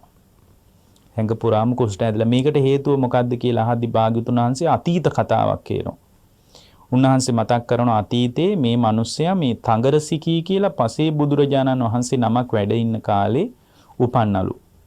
හැබැයි ඒ කාලේ බොහොම හොඳට සල්ලි භාගෙ එහෙම තිබ්බ මිනිහෙක් කියනවා. හොඳට ධනෙ තිබ්බලු. හොඳ ආර්ථික හයියක් තිබ්බලු. ඉතින් විශාල ආර්ථික ශක්තියක් තිබුණු මිනිස්සෙක් මේ මිනිස්සයා. ඉතින් හොඳ ආර්ථිකයකුත් තිබුණා. ඉතින් මේ බොහොම තේජවන්ත මිනිස්සෙක් බලයක් තිබුණා. විශාල පිරිසක් මොහුගේ මාලිගාවේ වැඩ කරලා තියෙනවා. ඉතින් අර පසේ බුදුරජාණන් වහන්සේ මැටි පාත්‍රයකුත් අරගෙන බොහෝම සංවර ගමනින් පාත්‍ර සිවුරු දරාගෙන හොඳට ඇඟ පුරාම පොරෝගෙන පිණ්ඩපාතේ වඩිනවලු. මැටි පාත්‍රයකුත් අතේ තියන. දැන් මෙයා සංඝයා ගැන, බුද්ධ ශ්‍රාවකයන් ගැන, බුදු සසුනක් ගැන, ධර්ම අවබෝධයක් ගැන, සත්‍ය අවබෝධයක් ගැන, කුසල් ගවේෂණයක් ගැන මොකක්වත් දන්න මිනිහෙක් නෙමෙයි. දැන් මෙයා යන ගමන් නිකන් දැන් මේ ඉස්සරහට යනවා. එතකොට අර පසේ බුදුරජාණන් වහන්සේත් මේ පැත්තටම එනවා. එනකොට එමීට කරත්තෙන් අතර කළා. දැන් බලන්න කිසි හේතුවක් නැහැ උන්වහන්සේට මෙහෙම නිඳා කරන්න. මේ මිනිස්යාට කිසිම සාධාරණ හේතුවක් තිබුණේ නැහැ. අපිත් එහෙමයි අර සමහර වෙලාවට අපි කියන කරන දේවල් වලට සාධාරණ හේතු නැහැ. ඔහේ කියවනවා. අපේ තියෙන වාචාලකමට අපේ තියෙන මේ නොදන්නාකමට ඔහේ කියවන අපි හේතුවක් හිවිල්ලක් බැලිලක් මොකුත් නැහැ. ඉතින් මෙයා කරත්තේ නතර කරලා අර රියදුරාගේ පැත්තටත් ඔළුව දාලා කිව්වලු අර පසේ බුදුරජාණන් වහන්සේ පෙන්නලා මේ මිනිහා ඇඟ පුරාම පොරෝගෙන යන්නේ කුෂ්ඨ රෝගියෙක්ද කොහෙද කියලා කිව්වලු. ඉතින් අර වැඩක් නැහැ මේ කතාව. එයාට අදාළ කතාවක් නෙමෙයි මේ කිව්වේ. අනවශ්‍ය කතාවකට පැටළුනේ. මේ කතාව උහුට කිසිම අදාළකමක් තියෙන කතාවක් නෙමෙයි. නිකන් ඔළුව දාලා කිව්වලු දැන් කරත්තේ නතර කරන්න ඕනත් නැහනේ. ඉතින් ඒ සමහර ඒවා අපි අර අපේ තියෙන සිහිය නැති වුණාට පස්සේ අපි හරියට ඒකයි මේ බුද්ධ ශාසනයක් නැති කාලේ මිනිස්සු ඉතින් අකුසල් වලම බැහැගෙන අකුසල් නැමැති මඩ ගොඩේම läගගෙන ඉන්නවා කියන්නේ ඒකයි. මෙයා නිකන් ඔළුව දාලා කිව්වලු මේ කුෂ්ඨ රෝගීද්ද කොහෙද ඒක තමයි ඔය ඇඟ පුරාම වහගෙන යන්නේ කියලා. පින්වත්නි එකම වචනයයි ඒ වචනේ සෑහෙන කාලයක් විපාක දුන්නලු උපන් ආත්මවලදී කුෂ්ඨ රෝගියෙක් වෙලාලු උපන්නේ. දැන් බලන්න මේකේ තියෙන මහා පුදුමාකාර දෙයක් තියෙනවා. ඒ තමයි මෙයා කියපු එකම වචනේද මේ පින්වත්නි. එකම වචනේ නෙමෙයි. මෙයා කීයක් වචන කියන්නේ නැද්ද? ඒ ඔක්කොම වචන පරයා එක වචනයක් විපාක දෙන විදිය බලන්න. ඒකයි මම කිව්වේ මේ කර්මයේ විපාක දෙන විදිය හිතන්න බෑ කියලා. ඒක සාමාන්‍ය කෙනෙකුට ග්‍රහණය කරගන්න බෑ පින්වත්නි. විපාක දෙන විදිහක් විපාක දෙන තැනක් හොයන්න බෑ. ඒකයි අර අචින්ත්‍ය සූත්‍රයේ අපි මතක් කළේ බුදුවරුන්ටමයි විශේෂ වෙන්නේ. සාමාන්‍ය මිනිහෙක් හිතලා ඉවර කරනවා කිව්වොත් අනිවාර්යෙන් පිස්සු වැටිලා නවතින්නේ. හිතන්න බෑ මේක. හැබැයි අපි මේ ගැන යම් දල අදහසක් ඇති කරගන්න ඕන නිසායි අද අපි මේ කර්මය ගැන යම් කාරණා ටිකක් කිව්වේ. හැබැයි මේවා ගැන අපිට විස්තර කර ඇත්තටම උපඝාතක කියන්නේ මොනවද? උපපීඩක කියන්නේ මොනවද? උපස්තම්භක කියන්නේ මොනවද? ජනක කියන්නේ මොනවද කියලා මේවා වෙන වෙනම තෝරගන්න පුළුවන් නම් අපිට වඩාත් වැදගත්. නමුත් අපිට මේ පොදු අදහසක් ගමුකෝ අපි කර්මයේ සම්බන්ධව. ඒ නිසායි අපි මේ කතාව අද ඔබට කියන්නේ. ඒ නිසා පින්වත්නි මතක තියාගන්න ඔබේ දායාදේම කර්මයේ තමයි. ඔබේ උත්පත්ති ස්ථානයත් කර්මයේ තමයි. මොකද අපි දන්නවනේ දැන් භවපච්චයා ජාතිනි විපාක පිණිස කර්මයේ හැදුනට පස්සේ විපාක පිණිස කර්ම සකස් වීමට අනුවමනේ ජාතිය පහළ වෙන්නේ පින්වත්නි. ඒතර අපිට තේරෙනවා උත්පත්ති ස්ථානයත් කර්මයේම තමයි. එතකොට කම්ම යෝනි කිව්වේ යෝනි කියන්නේ උත්පත්ති ස්ථානයේනේ. එතකොට කර්මයේම තමයි උත්පත්ති ස්ථානේ. ඥාතිවරයා විදියටත් මේන් උඹේ දායාදේ කියලා ඔබට හම්බෙන පොට්ටනිය කර්මයේම තමයි. ඒතොර ඊට වඩා ඔබට මොකක්වත් හම්බ වෙන්නේ නැහැ. අන්න ඒ නිසායි අපි හැම කෙනෙක්ම මේ පිළිබඳ යම් අදහසක් යම් අවබෝධයක් හදාගන්න අවශ්‍ය වෙන්නේ.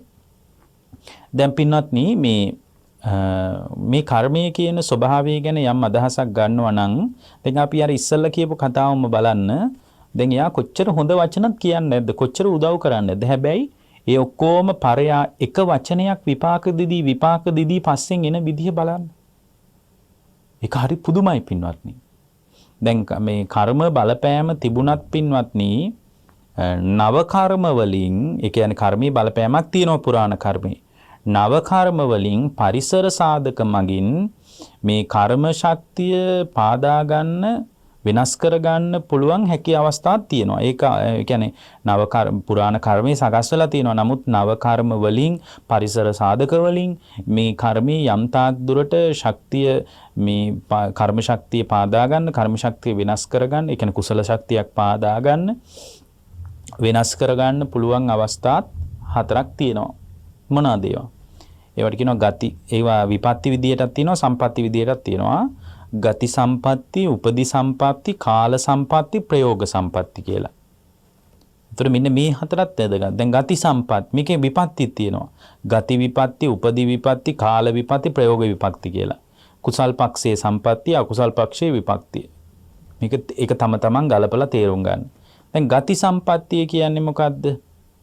එතකොට උපදින ස්ථානය අනුව උසස් බව තීරණය වෙනවා. මෙතන ගති සම්පත්තිය කිව්වේ ඒකයි.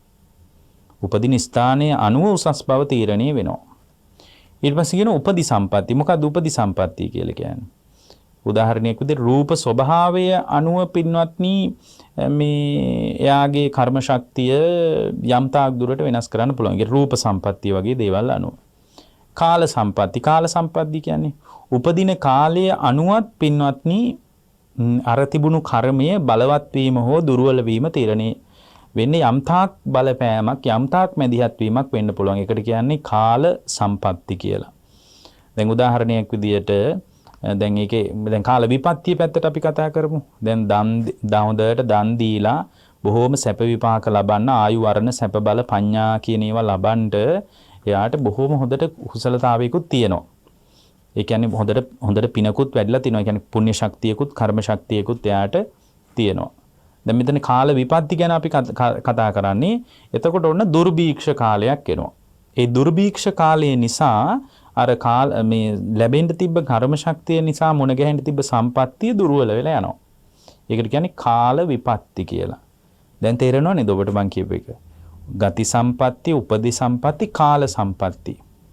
එතකොට කාල විපත්ති කියන එක තමයි ඔය කිව්වේ. කියන්නේ හොඳටම සම්පත් ලබන්න තරම් කර්ම ශක්තියක් තියෙනවා. Tamanගේ ගොඩ නැගිච්ච කර්ම ශක්තියක් තියෙනවා. හැබැයි කාල විපත්තියක් බලපාන ඕන දුර්භීක්ෂයක් එනවා. එතකොට දුර්භීක්ෂයක් ආවම පොදුවෙන් දැන් අර නියාම ධර්ම වල බලපෑම් තියෙනවනේ. චිත්ත නියාම, බීජ නියාම, අපි ඔය කතා කරන නියාම ධර්ම ටික තියෙන්නේ. උතු නියාම, ඍතු බලපානවා. ඒ කියන්නේ උද්භිත විද්‍යාත්මක සාධක බලපානවා. ඊට පස්සේ චිත්ත නියාම, මනෝ විද්‍යාත්මක සාධක බලපාන්න පුළුවන්. බීජ නියාම, ජීව විද්‍යාත්මක සාධක බලපාන්න පුළුවන්. ධම්ම නියාම, ඒ කියන්නේ ආචාර විද්‍යාත්මක කාරණා බලපාන්න පුළුවන්. කම්ම නියාම එක පැත්තකින්. ඊට පස්සේ මේ කාරණා අනුව බැලුවට පස්සේ පහයිනේ නියාම ධර්ම. ඒ පහට අනුව බැලුවාම 100ට බෙදුවට පස්සේ 120ක විතර ආධිපත්‍යයක් හැම එකම ක්‍රියාත්මක වෙනවා. උදාහරණයක් විදියට සියල්ලම ඍතු බලපෑම නිසා නෙමෙයි. දැන් අපි උදාහරණයක්ම ගමු. දැන් වැස්සට තෙමුණාම සෙම්ප්‍රතිශාව හැදෙනවා. ඒවා කර්මී නෙමෙයි. වැස්සට තෙමුණ නිසායි ඒක වෙලා තියෙන්නේ. වැරදිබට බර ඉස්සුවාම කොන්දේ අමාරු වෙනවා. ඒවා අපි දැන් මේ කිවිසුමක් ගියත් කර්මයට බාර දෙන්න තැනකනේ අපි ඉන්නේ. ඒ කියන්නේ කිවිසුමක් ගියත් අපි හිතනවා මේන් උඹේ කර්මී කියලා. එහෙම එකක් නැහැ පින්වත්නි. කිවිසුමක් ගියත් කර්මයට බාර දෙන්න බෑ. දැන් වැරදිවට බර ඉස්සුවාම කොන්දේ අමාරුව හැදෙනවා. එතකොට එයා වැරදිවට බර ඉස්සීම නිසා තමයි කොන්දේ අමාරුව හැදිලා තියෙන්නේ. ඒවා කර්මයේම නෙමෙයි. හැබැයි ඒ වගේ අස්සෙත් 120ක විතර කර්මීය ආධිපත්‍යයක් තියෙන්න බැරි කමක් නැහැ. ඒක 120ද 130ද 105ද කියන එක අපිට ගණනය කරගන්න තේරෙන්නේ නැහැ. ඒ ධාරිතාවේ බුදු කෙනෙකුට විතරයි විශේෂ වෙන්නේ. එහෙමනම් මේ කර්ම න්‍යායට අනුව කාල විපත්තිය බලපෑවොත් හොඳටම සම්පත් ලබන්නම පින තිබුණත් සම්පත් භුක්ති විඳින්නම පින තිබුණත් පින්වත්නි දුර්භීක්ෂය වගේ කාලයක් ආවොත් එහෙම ඒකෙන් අර තියෙන සම්පත්තිය කර්ම විපාකේ නොලැබී යන්න පුළුවන්. තව එකක් තියෙනවා ප්‍රයෝග සම්පatti. මොකද්ද මේ ප්‍රයෝග සම්පatti කියලා කියන්නේ? ඒ කියන්නේ ප්‍රයෝග සම්පatti කියලා කියන්නේ ප්‍රයෝගයන් නිසාත් කර්මයේ බාල කරගන්න පුළුවන්. අකුසල් කර්මයක් විපාක දෙන්න තියෙනවා. නමුත් ප්‍රයෝග සම්පatti. උදාහරණයක් විදිහට ස්ථානෝචිත දැනුම නිසා ඒක ප්‍රයෝග සම්පත්තියක් විදිහට බලපාලා අර කර්ම ශක්තිය දුබල කරගන්න පුළුවන්. ඒවනම් අපිට තේරෙනවා කර්මය කියන්නේ නියතියක් නෙමෙයි. කර්ම වෙනස් කරගන්න පුළුවන්. නියතිවාදයක් විදිහට කර්මයේ බුදුදහම පිළිගන්න ලෑස්ති නැහැ. එහෙමනම් අපිට ඕනෑම වෙලාවක කර්ම වෙනස් කරගන්න පුළුවන්. හැබැයි මතක තියාගන්න ඕන අපි උපපජ්ජ වේදනීය වශයෙන් දෙවෙනි භවයක විපාක දීම පිණිස ආනන්තරී පාප කර්ම වගේ දෙයක් සකස් වෙලා තිබුණොත් බුදුරජාණන් වහන්සේ ඔළුව අත ගගා කිව්වත් එයාට ඒ ධර්ම මාර්ගයට එන්න බෑ. මොකද එයාට උපපජ්ජ වේදනීය වශයෙන් මහා බලවත් කර්මයක් දෙවෙනි ජීවිතයේදීම විපාක දීම පිණිස වෙනකොට සකස් වෙලා ඉවරයි. ඒ නිසා ඒ වගේ අයට භාග්‍යවතුන් වහන්සේ ධර්ම දේශනා කරලා ඒ අයගේ ප්‍රඥාව අවදි කරන්න කැප වෙච්ච අවස්ථා නැහැ. මොකද උන්වහන්සේ දන්නවා ඒ අයට කොච්චර බණ කිව්වත් උපපජ්ජ වේදනීය වශයෙන් කර්මය සකස් වෙලා ඉවරයි කියලා. ඒතකොට තවත් අපි තේරුම් ගමු කර්මය කියන්නේ දැන් විපාක දෙන මේ කර්ම විශේෂ තවත් හතරක් අපිට හොයාගන්න පුළුවන්. මොනවද? ගරුක කර්ම, ආසන්න කර්ම, ආචින්න කර්ම, කටත්තා කර්ම කියලා. ඒතර මෙන්න මේ හතරත් අපි දැනගන්න එක ඉතාම වැදගත් දෙයක්. දැන් ගරුක කර්ම තියෙනවා. එතකොට මේ ගරුක කර්ම කියලා කියන්නේ මරණින් පස්සේ නැවත මේ උපත සකස් වෙද්දී මේ ගරුක කර්මී කියන එකේ ඍජු මැදිහත් වීමක් තියෙනවා. ගරුක කර්ම කියලා කියන්නේ පින්වත්නි කළ කර්ම අතර බලවත්ම කර්ම ඉදිරිපත් වෙලා උපත සකස් කරලා දෙනවා. කරපු කර්ම අතර බලවත් ඒක කුසල් පක්ෂයත් විය හැක අකුසල් පක්ෂයත් විය හැක බලවත්ම කර්ම සමහරට පුංචි කර්මයක් නමුත් බලවත්ම කර්මයක් විදියට ඉදිරිපත් වෙලා උපත හදලා දෙනවා. ඒ අර ආනන්තරීය පාප කර්ම වගේ දෙයක් කළොත් ඒ කරපු ආනන්තරීය පාප කර්මය වගේ අකුසල් කර්මයේ නිසා ඒකට කියන්නේ ගරුක කර්ම කියලා. ඒක මැදිහත් වෙලා උපත සකස් කරලා දෙනවා. ඒක තමයි ඉදිරිපත් වෙන්නේ. සමහරට ඒක පොඩි එකක් වෙන්න පුළුවන්. ඊට වඩා යා සංසාරේ දන් දීලා තියෙන්න පුළුවන්. ඉතින් බණහලා තියෙන්නත් පුළුවන් සමහර විට. ඉතින් පින් කරලා තියෙන්න පුළුවන්. ඊට පස්සේ ගොඩක් දේවල් කරලා තියෙන්න පුළුවන්. නමුත් ගරුක කර්ම කියලා කියන්නේ කරපු දේවල් අතර බලවත්ම කර්මයේ විදියට එකපාරම මතුවෙලා ඒ මතුවෙන ගරුක කර්මයට අනුව උපත සකස් වෙනවා. ඒක උදාහරණයකින් කිව්වොත් පුංචි ගල් කැටයක් වුණත් ඒ ගල් කැටේ ගොඩාක් ලොකු එකක් නෙමෙයි. පුංචි ගල් කැටයක් වුණත් පින්වත්නි වතුරට දැම්මහම ඒ ගල් කැටේ වතුර යටට යනවනේ. පුංචි ගල් කැටයක් වුණත් වතුර යටට යනවා. අන්න ඒ වගේ පින්වත්නි ඔය ආනන්තරීය පාප කර්ම වගේ කර්මයක් බලපෑවොත් එයා ජීවිතේ කොච්චර හොඳ දේවල් කරත් ඒකම තමයි මතුවෙලා එන්නේ. දැන් උදාහරණයක් විදිහට අපි ඉස්සෙල්ලා කියපු අජාසත් රජුරෝ කියන්නේ බොහොම ශ්‍රද්ධාවන්ත රජෙක්. ඔහුට බොහොම පිළිබුණු ප්‍රඥාවක් තිබුණා. හැබැයි ඒ වගේම පින් කරා හරියට සද්ධාවයි. එතකොට මේ සද්ධාව හොඟා කුළුදුවපු එකක්. මොකද ඒක හොඳටම තේරෙනවා බුදුරජාණන් වහන්සේ පිරිනිවන් පෑවට පස්සේ ඔහු බුදුරජාණන් වහන්සේගේ ධාතුන් වහන්සේලා අරගෙන Tamanගේ රාජ්‍යයට එනකොට කරත් එකකින්වත් එන්නේ නැහැ. හිසේ තියාගෙන ඉන්නේ. ඒ හිසේ තියාගෙන එනකොට මේ එක වෙලාවක මේ මිනිසු බැලුවා මේ රජුරෝ මේ පයින්ම ධාතු කරඬුවත් වැඩම කරගෙන යනවා. ඊට පස්සේ රජුරෝ මොකද කරන්නේ? කැලේ දැන් රජුරෝගේ රාජකීය වැඩ ඔක්කොම පැත්තකින් තියලා මේ රජුරෝ කරන දේ බලන්න ඔහු කොච්චර ශ්‍රද්ධාවන්තද. ඔහු මොනතරම් ශ්‍රද්ධාවන්ත රජෙක්ද කියලා එකෙන් තේරෙනවා. ඔහු එක තැනක කරඬුව තියෙනවා.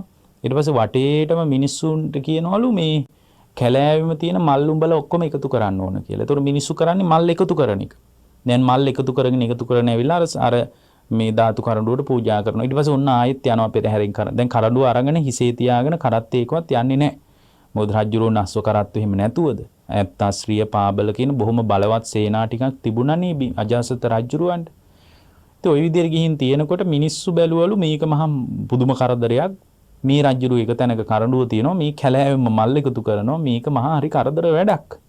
ඇයි මෙච්චර මල් එකතු කරන්නේ? මොකටද මෙච්චර මල් පූජා කරන්නේ කියලා ඔය අතරින් ශ්‍රද්ධාව නැති මිනිස්සුත් ඉන්නවානේ. නමුත් රජුරුවන්ගේ වචනේ මේ කීම අහක දාන්න බෑනේ.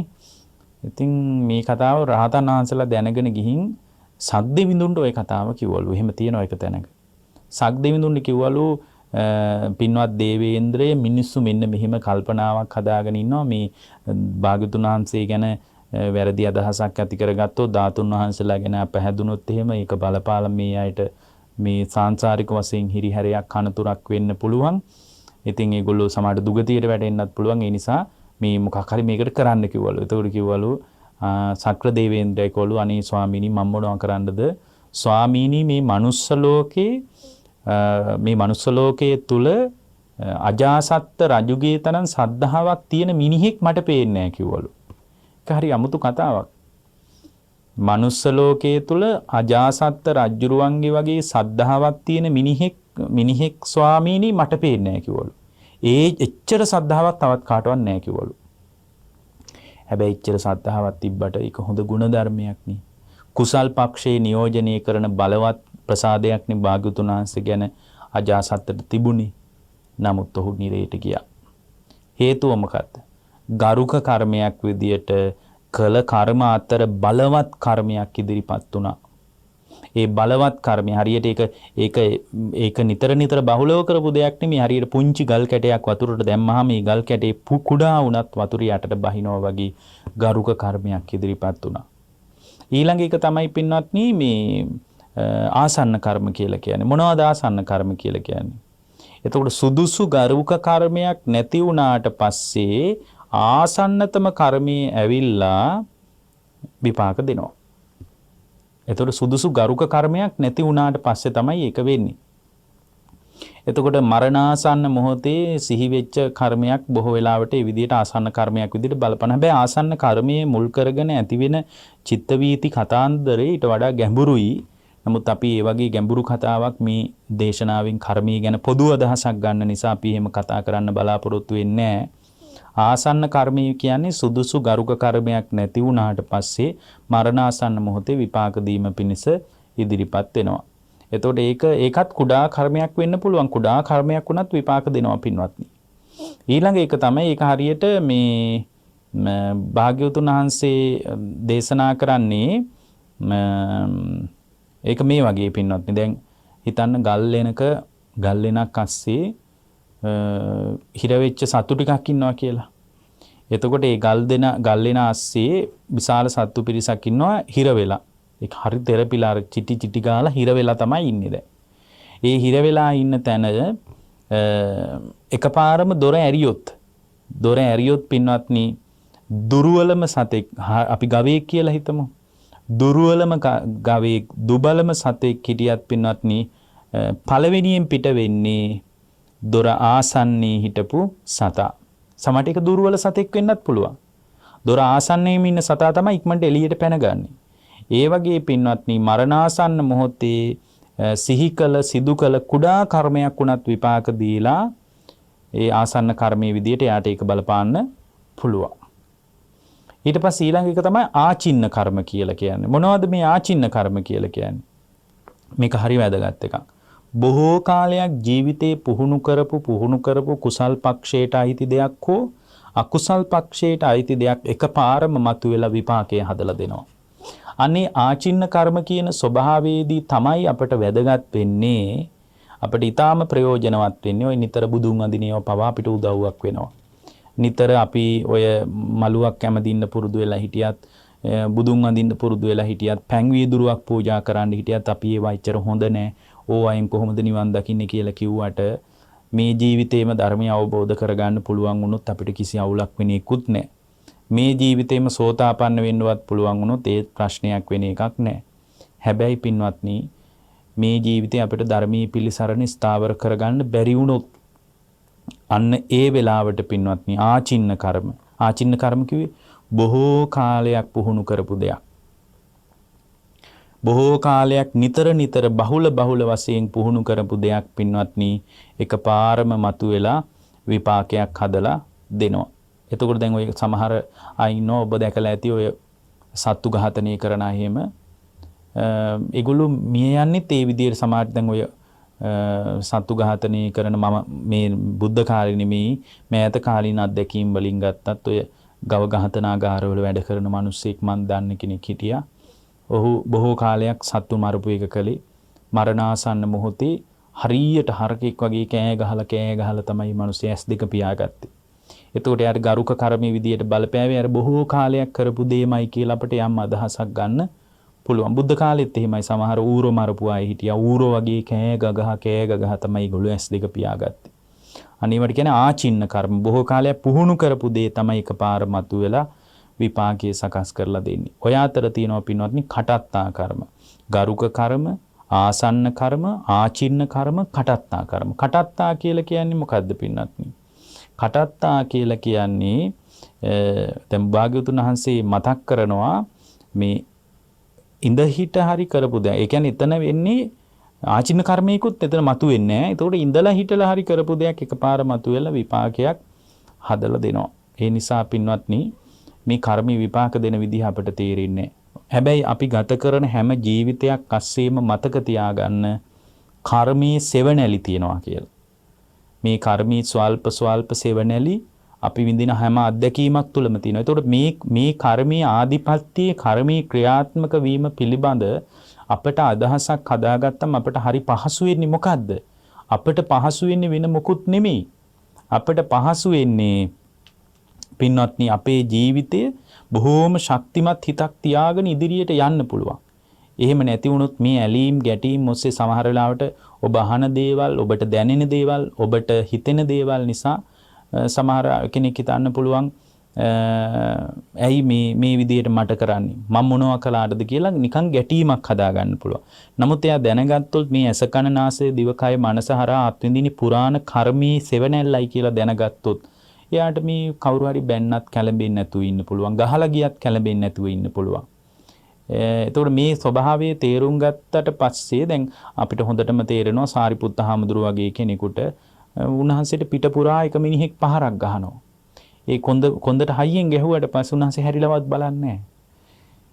ඊට පස්සේ උන්වහන්සේ ඉස්සරහට ගිහින් යනකොට මෙයා හිතනවා මෙන්නම් මේ බඩගිනි වෙලා යනවා ඇත්තේ එනකොට හරි බලයි කියලා. ඒත් හැරිලවත් බැලුවේ නැහැ. ඊට පස්සේ පිටත් තට්ටු කරලා අහනවා ඔබ වහන්සේට මමනේ ගැහුවේ. අයියෝ ඔබ වහන්සේට ප්‍රශ්නයක් නැද්ද කියලා. නෑ කමක් නෑ කියනවා. දන්නවා මේ අත්විඳින හැම අත්දැකීමක්ම පුරාණ කර්මයක් එක්ක අන්තර් සම්බන්ධයක් තියෙනවා කියලා උන්වහන්සේලාට පළල් කල්පනාවක් තුළ කර්මය කියන ස්වභාවයේ විහිදී පැතිරී පවතින ආකෘතිය ගැන උන්වහන්සේලාට අවධානයක් තිබුණා, අවදිකමක් තිබුණා. එතකොට ඒක අවදිකමක් තිබුණාට පස්සේ මේ කර්මයේ පවතින විදිහ, කර්මයේ විපාක දෙන විදිහ, කර්මයේ හැඩතලයේ, කර්මයේ මෝස්තරය ගැන අපිට යම් දලා දහසක් පින්වත්නි ගන්න පුළුවන්.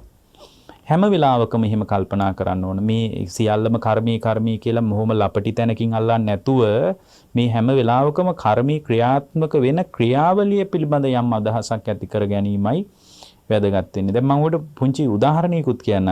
අපුත්තක කියලා සිටුවරයෙක් හිටියා. ඔහු ಭಾರತේ බොහොම සල්ලි තියෙන මිනිස්සෙක්. හැබැයි ඔහුට පුතු ඉඳලා නැහැ. ඒ නිසා තමයි අපුත්තක කියලා ප්‍රසිද්ධ වුනේ. ඉතින් මේ අපුත්තක සිටුවරයාට ළමයි හිඳලා නැහැ. හැබැයි ළමයි හිටියා නම් හොඳයි කියලා හිතෙනවලු. අනිත් පැත්තට හිතෙනවලු ළමයි හිටියොත් එහෙම වියදම් වෙනවා කියලා. ඉතින් මේ මිනිස්සු බොහොම මසුරු මිනිස්සෙක්. අන්තිමටම පින්වත්නි ওই මිනිස්සයා එක දවසක් මැරුණාම දැන් ධනෙට උරුමකම් කියන්න මිනිහෙක් නැහැ. මේ උරුමකම් කරන්න මිනිහෙක් නැති නිසා රජුරුවන් රාජසන්තක වුණා කොසල් රජුරුවන්. රජුරු දුවගෙන ආවා ජේතවනාරාමයට. විහාරයට ඇවිල්ලා දාඩිය දාලා මත්දහනේ දුවගෙන ඇවිල්ලා කියනවා ස්වාමීනි හරි ප්‍රශ්නයක් මොකක්ද කියලා අහනවා. ස්වාමීනි මෙහි හිටපු අපුත්තක කියන සිටුවරයා මලා කියනවා. එතකොට උන්වහන්සේ කියනවා මේ මහරජා මරණේ මොකද්ද පුදුමේ කියලා අහනවා. නෑ ස්වාමීනි ඒක නෙමෙයි පුදුම කියනවා. ස්වාමීනි ඒ මිනිස්යාට තිබුණු කෝටි ගාණක් ධනිය මට රාජසන්තක වුණා කියනවා. දැන් රජුරන්ට බයක් ඇති සමහර මේ මිනිහා මේ මොකක් හරි පෙරේතෙක් හරි වෙලා අමනුස්සයෙක් හරි වෙලා අපිට කරදරයක්වත් වෙයි කියලා රජුරෝ එහෙමත් හිතනවා ඇති. මොකද රජුරවන්ටත් ඍජු දෘෂ්ටියක් තිබ්බ කෙනෙක් නෙමෙයිනේ. ඒක විදිහට හිතපු කෙනෙක්නේ. ඒකනේ සෝතාපන්නවත් වෙන්න බැරි උනේ. ඉතින් මේ බුදුරජාණන් වහන්සේ ළඟට ඇවිල්ලා ওই කතාව කියද්දි කියන ස්වාමීනි රත්තරනින්ම කෝටි ගාණක් ධනෙ කියනවා.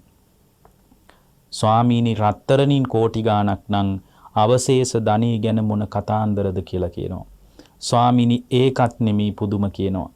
ස්වාමීනි මේ මිනිස්සු හරියට කාලා නැහැ කියනවා. දැනුත් ඉන්නවනේ මිනිස්සු බලන්න. හරියට කාලා නැහැ කියනවා. ස්වාමීනි හරියට ඇඳලා නැහැ කියනවා. නිකන් ඒක මේ gedara වැඩ කරන මිනිස්සයා උයාගන්න මේ බොහොම නිවුඩු හාල් එක උයාගන්න බත් ටිකෙන් හිමීට උඹ උයන එකෙන් මටත් ටිකක් ගෙනින් කියලාලු කන්නේ. ස්වාමීනි මේ මිනිහා හරියට ඇඳලා නැහැ කියනවා. ඇඳලා තියෙන්නේ හරියට මේ එහෙන් මෙහෙන් හොයාගත්ත පටලවාගත්ත ඇඳුම් කෑල්ලලු ඇඳගෙන තියෙන්නේ. බොහොම කබල් වෙච්ච කරත් එක තමයි ස්වාමීනි මේ මිනිස්සයා ගමන් බිමන් ගියේ කියනවා. ස්වාමීනි පුදුමේ කියන්නේ මේ මිනිස්සයා කාලත් නෑ ඇදලත් නෑ ගමන් විමනක්වත් හරියට ගිහින් නෑ කියනවා. ස්වාමීනි මෙයා මලා ඔක්කොම මටයි අයිති උනේ කියනවා. උන්වහන්සේ මේ අතීත කතාවක් කියනවා. දැන් බලන්න අපි මේ කෙනෙක් කාලා බීලා දැන් සමහර අපිට මුණ ගැහෙන අය ඉන්නවා. කන්නවත් වෙලාවක් නැහැ හාමුදුරනේ කියන ඒනට කෝටි ගාණක් දානේ. එයා ඉතින් මෙහි සනීපෙට දරුවන්ටයි ළමයින්ටයි ඔක්කොටම බිරිඳටයි හැමෝටම ඉතුරු කරලා හිස් අතින් මැරිලා යනවා. බලද්දියා කාලවත් නැහැ හරියට.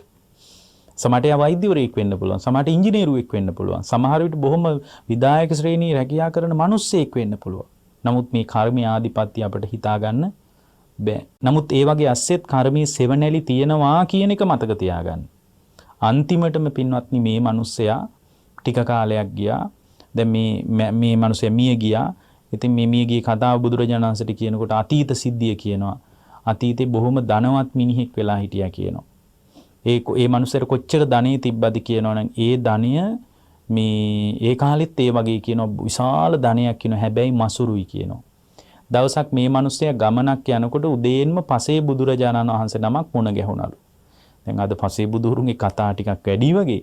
නමුත් මේක හරි වැදගත් කර්මයට.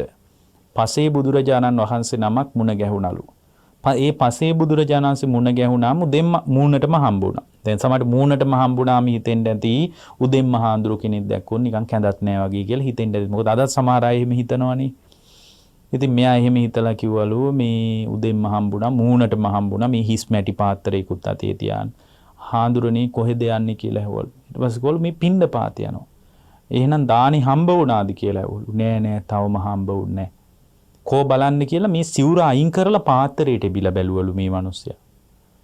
ඊට පස්සේ ඇත්ත හම්බෙලා නෑ. ඉතින් කමන්නේ උදේම මූණටම හම්බුනේ කේනි කියලා මේ මිනිස්සයා කිව්වලු ඔබ වහන්සේ ඕම ඉස්සරහට යන්න ඔය අපේ ගෙදර හම්බ වෙන්නේ අපි ගෙදර උන්දා ගෙදර ඉන්නවා අපේ නෝනා ඔබ වහන්සේට කැම ටිකක් දෙයි තියෙන විදියට කියලා මේ කරත්තේ හිටපු මිනිහෙකුත් බස්සලා කිව්වලු උඹ එහෙමීට ඵලයන් ගිහින් කියාපන් අපේ නෝනට තියෙන විදියට හැන්දක් බෙදන්න කියලා.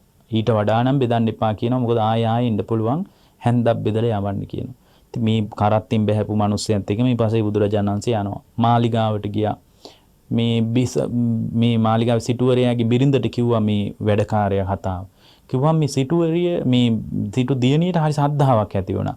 මොකද අපේ මිනිස්සු කවදාවත් දන් දෙන්න දෙන්නේ නැහැ. නමුත් මේ අද ගෙදරට මේවලා හැන්දක් නෙමෙයි අද හිතේ හැටියට දන් දෙන්න ඕන කියලා හොඳට දානි උයලා තියෙනවා. කාන්තාව සද්ධාවන්තයිනි පිරිමින්ට වඩා සමහර විට.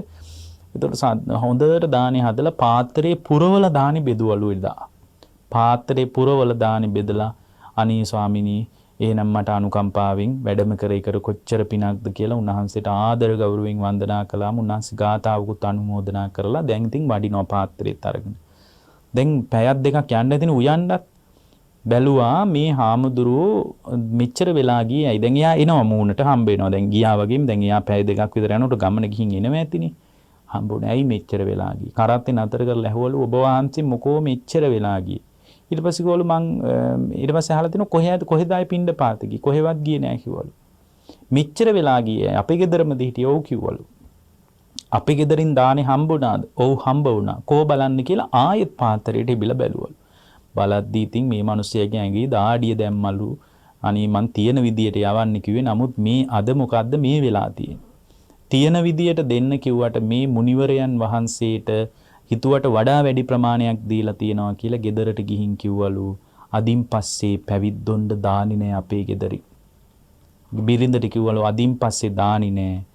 මේ තමයි අවසාන දානය කියලා දානි නතර කරලා දැම්මලු. ඒ කියන්නේ ගෙදරටම ආවත් දොර වහනවා මිසක් කැම දෙන්නේ නැහැ කියලා කිව්වලු. දැන් සාමාන්‍ය කෙනෙක් නෙමෙයිනේ දන් දෙන්න යොමු කළේ පසේ බුදුරජාණන් වහන්සේ නමක්නේ. ඒ පිනින් උපනුපන් ආත්මවල පින්වත්නි විපාක සකස් වෙනවලු. ඒ කියන්නේ සැප සම්පත් පහළ වෙනවලු. නමුත් සාමාන්‍ය කෙනෙක් නෙමෙයිනේ දන් වැට වැළැක්කුවේ.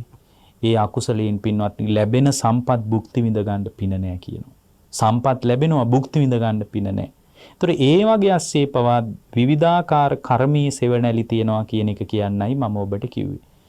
ඒ නිසා ඔබ මතක තියාගන්න අපි හැම කෙනෙක්ම කම්මස්ස කෝම්හි කම්ම දහයාදෝ කම්ම යෝනි කම්ම බන්දු කම්ම පටිසරණෝ අපි කර්මයේමයි දායාද කරගෙන තියෙන්නේ කර්මයේමයි උත්පත්ති ස්ථානය කරගෙන තියෙන්නේ කර්මයේමයි ඥාතිවරයා කරගෙන තියෙන්නේ කර්මයේමයි පිළිසරණ කරගෙන තියෙන්නේ කුසල් හෝ අකුසල් හෝ කර්මයෙන් නිරුද්ධ කිරීමමයි වටින්නේ.